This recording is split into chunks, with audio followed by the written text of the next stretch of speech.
اعوذ باللہ من الشیطان الرجیم، بسم اللہ الرحمن الرحیم۔ آڈیو نمبر 81، جنگ بدر پارٹ 1۔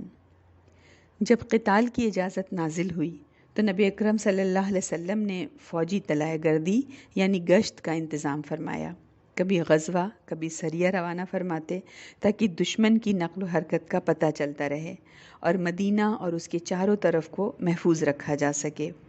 اور ساتھ ہی ساتھ قریش کے قافلوں سے چھیڑخانی کر کے ان پر دباؤ ڈالنا بھی مقصد تھا، تاکہ انہیں اپنی تجارت اور جان اور مال کے لیے خطرہ محسوس ہو جائے اور وہ اپنی حماقت سے باز آ کر مسلمانوں سے صلح کر لیں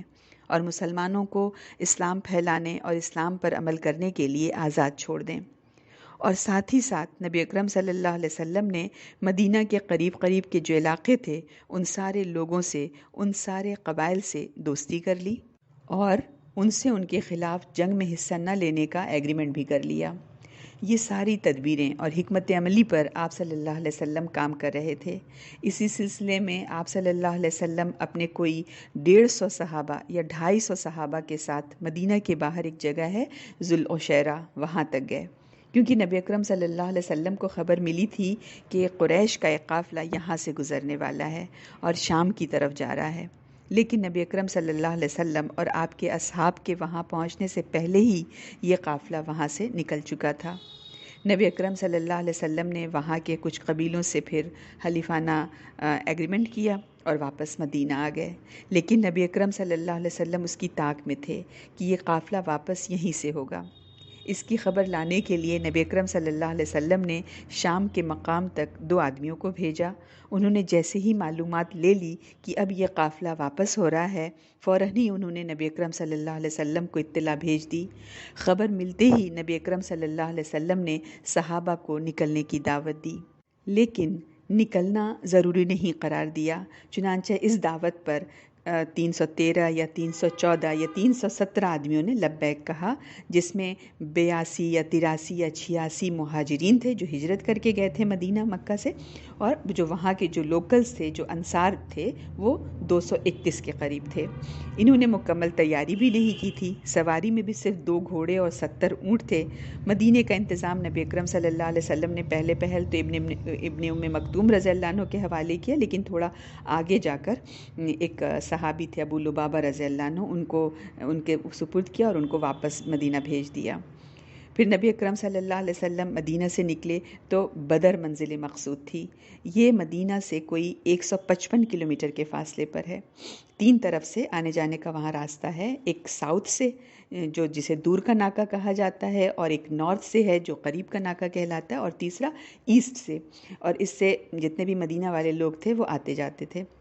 مکہ سے شام آنے جانے والے قافلوں کا کاروانی راستہ اسی احاطے کے اندر سے گزرتا تھا۔ وجہ یہ تھی کہ اس میں کچھ مکانات تھے، کچھ کنویں بھی تھے، باغات بھی تھے، اس لیے قافلے کی شکل میں لوگ پہلے چلتے تھے تو انہیں پڑاؤ کرنا ہوتا تھا، ریسٹ کرنا ہوتا تھا، تو عموماً قافلے یہاں پر پڑاؤ ڈالتے تھے اور کئی گھنٹوں سے لے کر کئی دنوں تک ٹھہرتے تھے۔ اس لیے یہ بات بہت آسان تھی کہ اس احاطے میں قریش کا قافلہ اترنے کے بعد مسلمان تینوں راستے بند کر دیں اور قافلہ اپنے آپ کو ان کے حوالے کرنے پر پھر مجبور ہو جائے۔ اور جہاں تک قافلے کا تعلق ہے تو اس میں 1000 اونٹ تھے، جن پر کم از کم 50,000 دینار کی مالیت کا سامان لدا ہوا تھا۔ اس کا سالار ابو سفیان تھا اور اس کے ساتھ صرف 40 آدمی تھے۔ ابو سفیان جو اس کا نگہبان تھا وہ بہت زیادہ محتاط تھا، اسے معلوم تھا کہ مکے کا راستہ خطروں سے پر ہے، اس لیے وہ حالات کا مسلسل پتہ لگاتا رہتا تھا اور جن قافلوں سے ملاقات ہوتی تھی اس سے کیفیت بھی معلوم کرتا رہتا تھا۔ چنانچہ اسے جلد ہی معلوم ہو گیا کہ محمد صلی اللہ علیہ وسلم نے صحابہ کرام رضی اللہ عنہم کو قافلے پر حملے کی دعوت دے دی ہے، لہٰذا اس نے فوراً ایک آدمی کو اجرت دے کر مکے بھیجا کہ وہاں جا کر قافلے کی حفاظت کے لیے قریش کو آواز دے۔ وہ نہایت تیز رفتاری سے مکہ آیا اور عرب دستور کے مطابق کجاوا الٹا کیا، کرتا پھاڑا اور وادی مکہ میں اونٹ پر کھڑے ہو کر آواز لگائی، اے جماعت قریش، قافلہ قافلہ، تمہارا مال جو ابو سفیان کے ہمراہ ہے اس پر محمد اور اس کے ساتھی دعویٰ بولنے جا رہے ہیں، مجھے یقین نہیں کہ تم اسے پا سکو گے، مدد مدد۔ تو یہ آواز سن کر لوگ ہر طرف سے دوڑ پڑے، کہنے لگے محمد اور اس کے ساتھی سمجھتے کیا ہیں؟ خدا کی قسم انہیں پتہ چل جائے گا کہ ہمارا معاملہ کچھ اور ہے۔ چنانچہ سارے مکے میں دو ہی طرح کے لوگ تھے، یا تو آدمی خود جنگ کے لیے نکل رہا تھا یا اپنی جگہ کسی اور کو بھیج رہا تھا۔ اس طرح گویا سبھی نکل پڑے، خاص طور سے معززین مکہ میں سے کوئی بھی پیچھے نہیں رہا۔ صرف ابو لہب نے اپنی جگہ اپنے ایک قرض دار کو بھیجا، اور مکہ کے پاس پاس کے علاقے والوں کو بھی انہوں نے اپنے ساتھ لے لیا۔ شروع میں مکی لشکر کی تعداد 1300 تھی، جن کے پاس 100 گھوڑے اور 600 زرہیں تھیں۔ اونٹ بہت زیادہ تھے۔ لشکر کا سپہ سالار ابو جہل تھا۔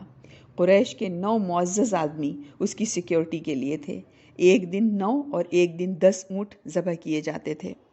تو اہل مکہ اپنے گھروں سے نکلے، جیسا کہ اللہ تعالیٰ کا ارشاد ہے، اتراتے ہوئے، لوگوں کو اپنی شان دکھاتے ہوئے اور اللہ کی راہ سے روکتے ہوئے، اور مدینہ کی جانب روانہ ہوئے۔ نبی اکرم صلی اللہ علیہ وسلم کا بھی ارشاد ہے نا کہ اپنی دھار اور ہتھیار لے کر اللہ سے خار کھاتے ہوئے اور اس کے رسول سے خار کھاتے ہوئے، جوش انتقام سے چور اور جذب حمیت و غضب سے مخمور، اس پر کچکچائے ہوئے کہ رسول اللہ صلی اللہ علیہ وسلم اور آپ صلی اللہ علیہ وسلم کے صحابہ رضی اللہ عنہم نے اہل مکہ کے قافلوں پر آنکھ اٹھانے کی جرت کیسے کی۔ بہرحال یہ لوگ نہایت تیز رفتاری سے بدر کی جانب چلے جا رہے تھے کہ راستے میں انہیں ابو سفیان کا ایک نیا پیغام ملا، جس میں کہا گیا تھا کہ آپ لوگ اپنے قافلے، اپنے آدمیوں اور اپنے اموال کی حفاظت کی غرض سے نکلے ہیں، اور چونکہ اللہ نے ان سب کو بچا لیا ہے لہٰذا اب آپ سب واپس چلے جائیے۔ تو یہ پیغام سن کر مکی لشکر نے چاہا کہ واپس چلا جائے، لیکن ابو جہل کھڑا ہو گیا اور نہایت کبر اور غرور سے بولا، خدا کی قسم ہم واپس نہیں ہوں گے، یہاں تک کہ بدر جا کر وہاں 3 روز قیام کریں گے اور اس دوران اونٹ ذبح کریں گے، لوگوں کو کھانا کھلائیں گے، شراب پلائیں گے، لوڈیاں ہمارے لیے گانا گائیں گی، اور سارا عرب اور ہمارے سفر اجتماع کا حال سنے گا، اور اس طرح ہمیشہ کے لیے ان پر ہماری دھاک بیٹھ جائے گی۔ اور اخنس بن شریق بنو زہرہ کو لے کر واپس لوٹ گیا۔ یہ لوگ کل 300 کے قریب لوگ تھے، اور باقی لشکر نے اپنا سفر بدر کی طرف جاری رکھا۔ بنو زہرہ کی واپسی کے بعد اب ان کی جو تعداد تھی جو 1300 کے قریب تھی، 300 یہ نکل گئے تو 1000 کے قریب ان کی تعداد بچی، اور اس کا رخ اب بدر کی طرف بڑھ رہا تھا۔ قریب پہنچ کر بدر سے اب جسٹ قریب ہی پہنچے، وہاں پر ایک ٹیلہ پڑا، وہاں پہ انہوں نے پڑاؤ ڈالا۔ ادھر نبی اکرم صلی اللہ علیہ وسلم کو جبکہ ابھی آپ صلی اللہ علیہ وسلم راستے ہی میں تھے، قافلے کے بارے میں بھی پتہ چلا کہ قافلہ بچ گیا ہے، اور لشکر کے متعلق بھی اطلاع ملی کہ سارے لشکر تیار ہو کر کے سفیان کی مدد کے لیے، ابو سفیان کی مدد کے لیے آ رہے ہیں، اور مدینہ مسلمانوں پر حملہ کرنے کے لیے آ رہے ہیں۔ تو آپ صلی اللہ علیہ وسلم نے ان اطلاعات کا گہرائی سے جائزہ لینے کے بعد یقین کر لیا کہ اب ایک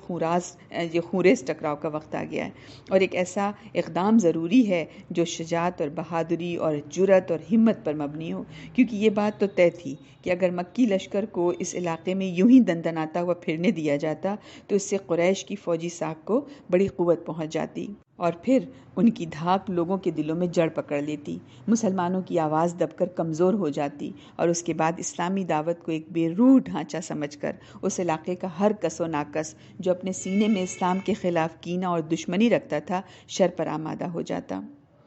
حالات کی اس اچانک اور پرخطر تبدیلی کے پیش نظر نبی اکرم صلی اللہ علیہ وسلم نے ایک میٹنگ بلائی، جس میں ساری سچویشن سے کیسے نمٹنا ہے اس پر صحابہ کرام رضی اللہ عنہم سے مشورہ بھی کیا۔ آپ صلی اللہ علیہ وسلم مہاجرین اور انصار کی بھی رائے معلوم کرنا چاہ رہے تھے۔ اس پر مہاجرین اور انصار نے پورے خلوص اور پوری محبت سے سمع و طاعت کا وعدہ کیا، تو نبی اکرم صلی اللہ علیہ وسلم میں خوشی کی لہر دوڑ گئی۔ آپ صلی اللہ علیہ وسلم نے فرمایا، سیرو وبشرو، چلو اور خوش ہو جاؤ، کیونکہ مجھ سے اللہ نے 2 گروہوں میں سے ایک کا وعدہ فرمایا ہے، واللہ اس وقت میں گویا قوم کی قتل گاہیں دیکھ رہا ہوں۔ السلام علیکم ورحمۃ اللہ۔